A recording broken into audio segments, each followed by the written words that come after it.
friends, today is Tuesday, October 13th, and for Writing with Chance, we are reading chapter 31. All everybody was talking about was this exhibition. Winston's team won last year and he wanted to do it again. He was totally obsessed with it. Me, I was practicing every day with Willie, little Keith, and Marcus since his parents let him stay in Philly with his aunt until the end of summer. He'd be our fourth player if Jerome wasn't back in time. 2 weeks had passed since I thought about telling the truth to somebody, but I don't know. Pops and everybody was happy. It didn't seem right to spoil that. That's what I told myself. Anyway, I was up in my room after dinner one night when somebody knocked on my bedroom door. I thought it was Pops or Grandma.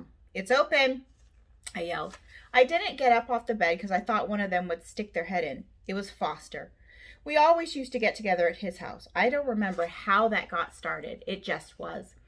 This may have been the first time he was in my room in like 5 years. "Yo, man, come on in." I sat up and put down the book I was reading. "Don't tell me," he said, walking over to see what the book was. "You're reading about polo." "Yep, gotta be on my game, cuz." I swung my legs up to the bed and pointed to the desk chair behind him. He pulled it out and straddled it. "Well, that's what I came to talk to you about," he said. "Jerome's coming back to the stables." "How do you know that?" "Miss T told me." "Miss T? How does she know?" Foster looked down at the floor. "You were right about Miss T and Winston."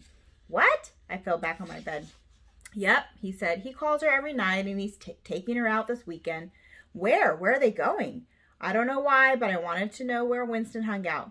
"I don't know," he said. "They're still working on it." Foster's shoulders slumped. "It's weird to have my mom going on dates," he said. "Maybe she won't like him, or maybe she won't be able to stand his homies. My mom can handle herself with anybody, if she wants to." That was true. Foster got that from her. He shrugged. "We'll see how you feel when your pop starts going out." I wasn't ready for that. I changed the subject so I wouldn't have to think about it. "So when did Miss T tell you about Jerome?" "Today. Winston's going to talk to you tomorrow." He hesitated before adding, "I figured you could use a heads up." I fiddled with the book I just put down. Everybody thought I was the cool one, but it was Foster who had guts. He was still looking out for me and wasn't afraid to let me know it. "Yeah, thanks, man," I said, but I knew that wasn't enough. He took a big step in coming over here.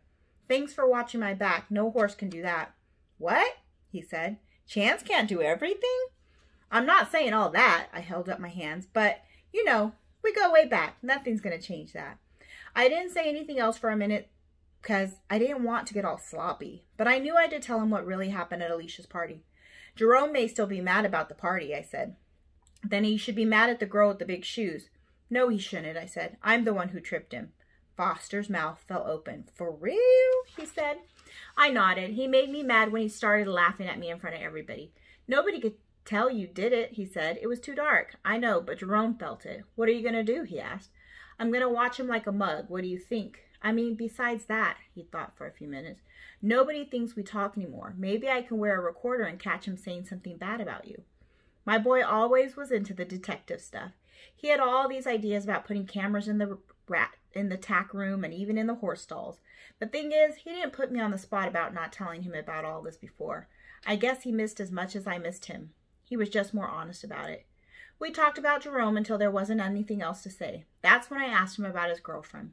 He started grinning before I could even get her whole name out. I just said, "No," and that's all it took.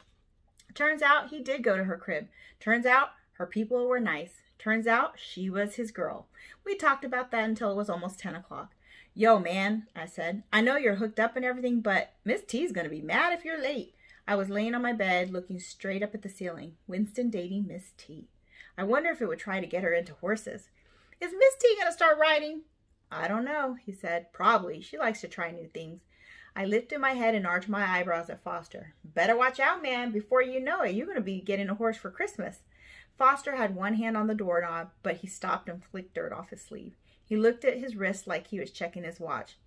"Pony, never horse," he said. Cracked me up. And that was the end of chapter 31. We're getting down to the end. I think we have a few more chapters, friends. Have a good evening. Bye, friends.